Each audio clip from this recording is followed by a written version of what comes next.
गई है। मुझे कहीं भी शांति नहीं मिल रही है। खुद पर ध्यान दो, लोगों पर नहीं। एक बार की बात है, एक लड़का था, उसका नाम सबल था, जो नगर में रहता था। वह अपने जीवन से बहुत निराश था। उनकी निराशा का कारण यह था कि वह अब तक अपने जीवन में कुछ नहीं कर रहा था।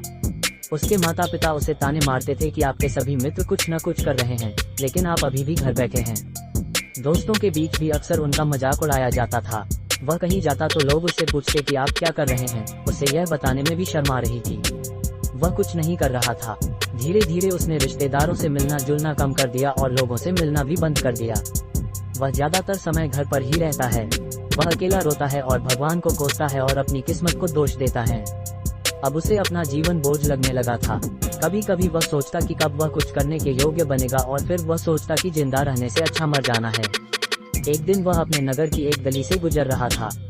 तभी उसने देखा कि एक उपदेशक दुख और परेशानियों पर उपदेश दे रहा है। वह भी उसी भीड़ में सबसे पीछे बैठ गया और गुरु के प्रवचन सुनने लगा। उपदेशक कह रहा था, दुख एक शिक्षक की तरह है, जो हमें जीवन की सच्चाई दिखाता है और हमें जीने का सही तरीका सिखाता है। आप चाहें तो जिंदगी जीना भी सीख सकते हैं। गुरुजी उपदेश दे रहे थे कि तुम चाहो तो कुछ भी हासिल कर सकते हो, और अगर चाहो तो एक कोने में बैठकर रो सकते हो। इन सभी बातों को सबल ध्यान से सुन रहा था, लेकिन शिक्षक की यह बातें पसंद नहीं आई। उसने खड़े होकर कहा कि कुछ भी सिखाने से दुख दूर नहीं होता। इसमें केवल दर्द होता है। दुख की पीड़ा अनंत है। ऐसा लगता है कि इसके बाद कुछ होने वाला नहीं है। इससे कुछ भी फर्क नहीं पड़ता है। इसके सामने तो मौत भी छोटी लगती है। उपदेशक ने कहा, फिर तुम्हारा दुख क्या है? सबल ने उसके सामने अपनी सारी व्यथा सुनाई और पूछा, मेरे दुख का कोई उपाय है तुम्हारे पास? ये सुनकर शिक्षक मुस्कुराए और बोले, तुम उस दिन मेरे पास आओ जब आपके जीवन में वास्तविक दर्द हो।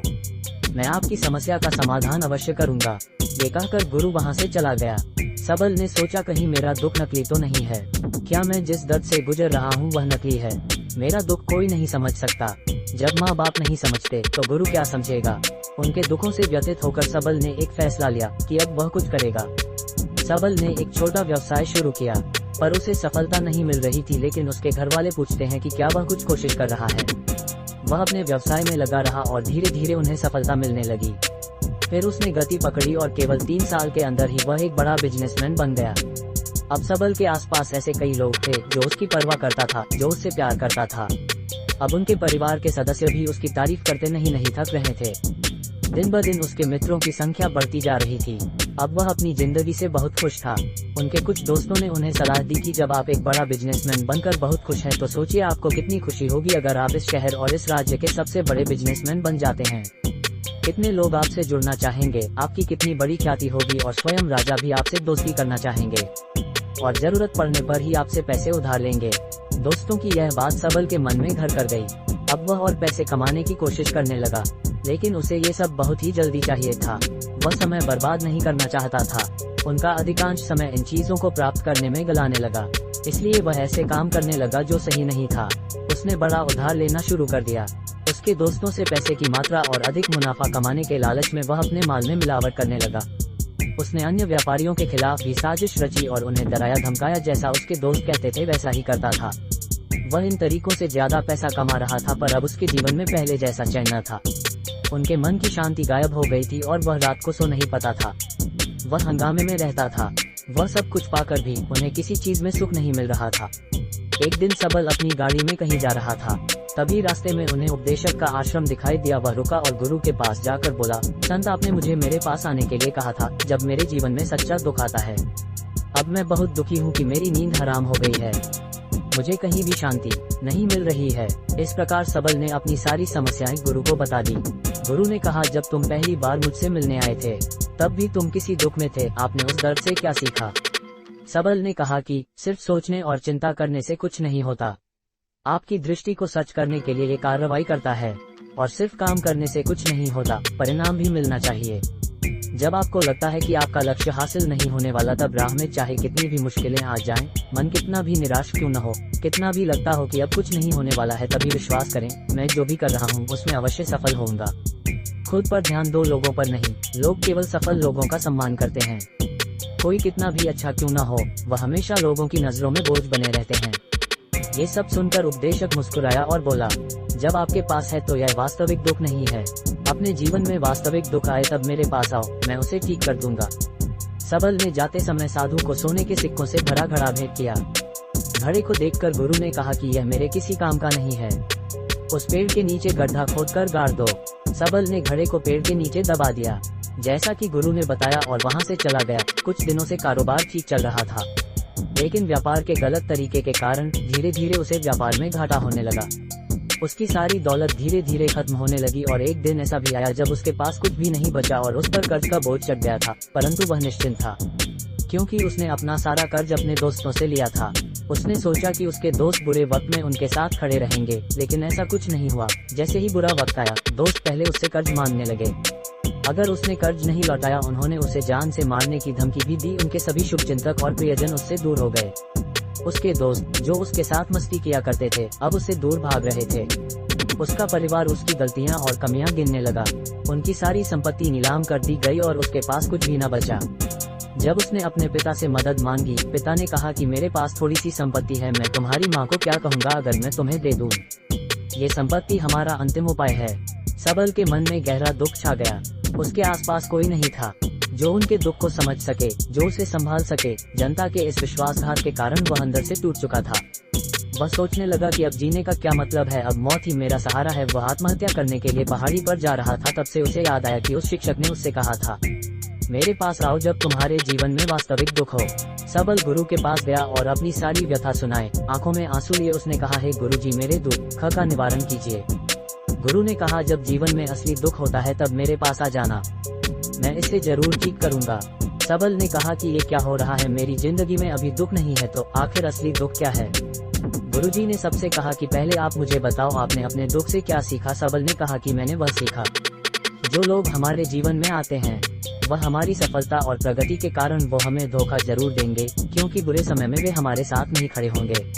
वे अच्छे समय में ही हमारा फायदा उठाएंगे और बुरे समय में हमें छोड़ देंगे। उन लोगों पर ही भरोसा करें जो हमारे बुरे समय में हमारे साथ खड़े रहते हैं। लेकिन ऐसे लोग बहुत कम होते हैं, लेकिन जिनके पास है उन्हें उनकी सराहना करनी चाहिए, उनका अपमान नहीं करना चाहिए। मैंने कभी भी किसी के खिलाफ साजिश नहीं रखना चाहिए। अपना काम ईमानदारी और धैर्य से करें और कभी लालची मत बनो।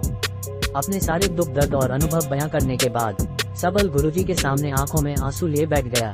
कुछ देर बाद साधु उठे और पेड़ के नीचे एक गड्ढा खोदा और घड़ा निकाल लिया, जो सोने के सिक्कों से भरा हुआ था। उसने सबल को देकर कहा, मेरे पास आओ जब तुम्हारे जीवन में वास्तविक दुख हो। सबल ने अपने शिक्षक को धन्यवाद दिया और उसे प्रणाम करके चला गया। उस पैसे से उन्होंने एक छोटा सा व्यवसाय शुरू किया। अब वह छोटा व्यापारी बनकर भी खुश हैं। उन्होंने पूरी लगन और ईमानदारी से कारोबार किया। जल्द ही वह अपने शहर का एक बड़ा व्यापारी बन गया। उनका जीवन सुख सुविधाओं से भरा हुआ था। लेकिन कोई कितना भी अच्छा क्यों न हो, लेकिन जीवन में दुख आता है तो सबल के जीवन में भी दुख आते थे। अपने माता पिता की मृत्यु के रूप में वे दोनों एक ही दिन मर गए। सबल अपने माता पिता से बहुत प्यार करता था, इसलिए उनके निधन से उन्हें गहरा सदमा लगा। वह शवों को ले गया, दोनों को शमशान घाट ले गया, जहां अंतिम संस्कार किया गया। वहां उसने अपने माता पिता का शव जलता हुआ देखा तो उनका मन बेचैन हो उठा। उसके मन में कई सवाल उठने लगे। वह घर वापस आ गया, इसलिए उसने अपने माता पिता के घर और संपत्ति को देखा, जिसके लिए उनके पिता हमेशा लड़ते रहे। आज जो छूटा पड़ा है, जिन्होंने इसकी देखभाल की, इसके लिए लड़ने वाले इस दुनिया से चले गए। उसके पिता ने जो कुछ कमाया वह सब यहीं रह गया। एक दिन पहले तक उसके पिता मारपीट करते थे किसी के साथ उसकी संपत्ति के लिए। आज वो खुद इस दुनिया से चले गए। उसका मन ऐसे अनेक विचारों के बवंडर में था।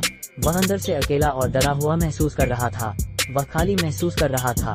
उसे लगा कि कुछ है, वह समझ नहीं सका, इसलिए वह गुरु के पास गया। उसे देखकर गुरु जी ने कहा, क्या जीवन में कोई दुख है?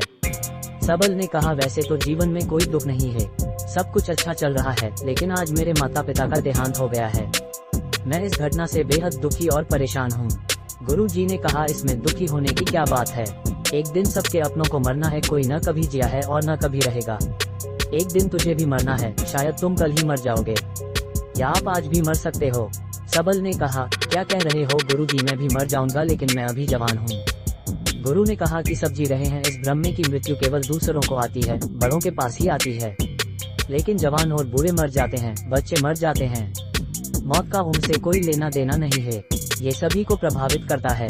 मास्टर जी की ये बातें सबल के मन में घर कर गईं और वह चुपचाप चला गया, लेकिन उसका मन अभी भी बेचैन था। वह खाली महसूस कर रहा था। वह सारा दिन अपने बारे में ही सोचता रहा कि वह कौन है, वह इस दुनिया में क्यों आया है, क्या जीवन का लक्ष्य केवल चीजों को खाना और मरना है। ऐसे कई सवाल उसके दिमाग में लगातार उठ रहे थे, लेकिन उन्हें अपने किसी भी सवाल का जवाब नहीं मिल रहा था और उसका दुख दिन ब दिन बढ़ता ही जा रहा था। इसलिए कुछ दिन बाद वह फिर से गुरुजी के पास पहुंचा और बोला, हे स्वामी, मैं बहुत दुखी हूँ क्योंकि मैं यह नहीं जान पा रहा हूँ कि मैं कौन हूँ और मैं इस दुनिया में क्यों आया। ये सुनकर गुरुजी मुस्कुराए और बोले, आज आपके जीवन में पहली बार सच्चा दुख उत्पन्न हो गया है। ये वास्तव में दुख कहलाने के लायक हैं। हम नहीं जानते कि हम कौन हैं, हम क्यों आए हैं, क्या करें, कैसे करना है। सबल ने अपने गुरु से कहा कि उसकी दुर्दशा दूर करो। गुरु ने कहा कि हम सभी इंसान हैं, जीवन भर संग्रह करते रहते हैं। सबल ने कहा कि सभी इंसान जीवन भर धन, सम्मान, परिवार, प्रतिष्ठा, मित्र, शत्रु आदि जमा करता है। गुरु ने पूछा, क्या हम एकत्रित की गई चीजों में से कुछ भी अपने साथ ले जा सकते हैं। सबल ने कहा, कोई भी इंसान अपने साथ कुछ भी नहीं ले जा सकता, वह सिर्फ अकेला ही जाता है। मेरे माता पिता भी अपने साथ कुछ भी नहीं लेकर गए, सब कुछ धन संपत्ति वैभव सब कुछ यहाँ पर छोड़कर गए। शिक्षक ने कहा, अब मेरी बात ध्यान से सुनो, इस संसार में हमें जो संग्रह करना चाहिए वह हम नहीं करते। चीजें हमारे सामने होती हैं, लेकिन हम उन्हें देखने की कोशिश नहीं करते। हमें इस दुनिया में जो कुछ भी इकट्ठा करना है वह हम खुद हैं। हमें खुद को जुटाना होगा ताकि जब हम मरे तो हम एकजुट हो सकें और खुद को पहचानने में सक्षम होने के लिए हम अंदर बंटे हुए हैं। हम प्यार, नफरत, गुस्सा, ईर्ष्या में बंटे हुए हैं। क्रूरता, धन, स्थिति, प्रतिष्ठा, सम्मान, पहचान, धर्म, जाति, सैकड़ों हजारों ऐसी चीजों और इच्छाओं में हम विभाजित हैं और टुकड़ों में जीवन जी रहे हैं। इस विभाजन के कारण हमारी चेतना कभी एक नहीं हो सकती। हमारी चेतना शक्ति बिखरी हुई है, इसलिए हमारे पास इतना समय नहीं है, इतनी ऊर्जा नहीं कि हम मुड़ सकते हैं और अपने भीतर देख सकते हैं। वास्तव में धन, सम्मान और सुविधाओं का अभाव, लोग इसे दुख समझते हैं और जीवन भर के लिए जो दुख कहकर रोते रहते हैं और समाधान खोजने का प्रयास करते रहते हैं, उन्हें अपना समाधान कभी नहीं मिलेगा, क्योंकि जिसे लोग दुख कहते हैं वह वास्तविक दुख नहीं है। ये सिर्फ एक आदमी की इच्छा है, उसकी इच्छा कभी पूरी नहीं होती, इसीलिए व्यक्ति को कभी उनके प्रश्नों का समाधान नहीं मिलता। इसलिए इन सब से परे, यदि आप अपने दुखों का अंतिम समाधान चाहते हैं तो सबसे पहले खुद को समेटो। इस दुनिया से अपनी ऊर्जा वापस ले लो और इकट्ठा करो। अपने आप पर ध्यान केंद्रित करो, स्वयं पर ध्यान दो। अपने मृत्यु से पहले अपने आप को जानने की कोशिश करो, बिखरो मत। सबल ने कहा, तो गुरुजी, क्या हम इस संसार को छोड़ दें? हमारी सभी इच्छाओं को मार देना चाहिए, किसी से प्रेम नहीं करना चाहिए, धन संग्रह नहीं करना चाहिए, सम्मान की आशा छोड़ देनी चाहिए। शिक्षक ने कहा कि भावनाओं और इच्छाओं ऐसे बिखरे हुए मनुष्य में से निकल आओ, जैसे कोई पत्थर पहाड़ से गिरे जिस पर पर्वत का कोई वश नहीं है सिवाय देखने के। परेशान होना और कुछ खोना, वैसे ही बिखरे हुए मनुष्य की इच्छाएं बेकाबू और दर्दनाक हैं। उसका अनियंत्रित मन इच्छा करता रहता है और कल्पना करता रहता है और ये दुख देता है। लेकिन जब एक व्यक्ति अपने मन को एकत्र करता है तो वह जो कुछ भी करता है वह उसके नियंत्रण में होता है। फिर उसकी इच्छा से इच्छाएं भी उत्पन्न होती हैं। सबल ने कहा कि आपने मेरे असली दुख का समाधान कर दिया, आपका बहुत बहुत धन्यवाद। अब से मैं खुद को समेटने, खुद को तराशने की कोशिश करूंगा। गुरुजी ने कहा कि मानव शरीर में बहुत ऊर्जा और शक्ति है, लेकिन ये फालतू के कामों में बटा हुआ है, बेकार की बातों में लगा हुआ है। यह एक बहुत ही शक्तिशाली मशीन की तरह है, एक बच्चे के हाथ में रखा जा रहा है और वह बिना सोचे समझे अपनी शक्ति बर्बाद कर रहा है और बिना किसी नियंत्रण के। इसीलिए इस शक्ति पर ध्यान दें, अपनी चेतना, और इसे इकट्ठा करें। सबल को अपने प्रश्नों का उत्तर मिल गया। उसने अपने गुरु का शुक्रिया अदा किया और चुपचाप चला गया। दोस्तों, उम्मीद है आपको ये कहानी पसंद आई होगी। अगर आपको ये कहानी पसंद आई हो तो अपने दोस्तों और परिवार के साथ जरूर शेयर करें।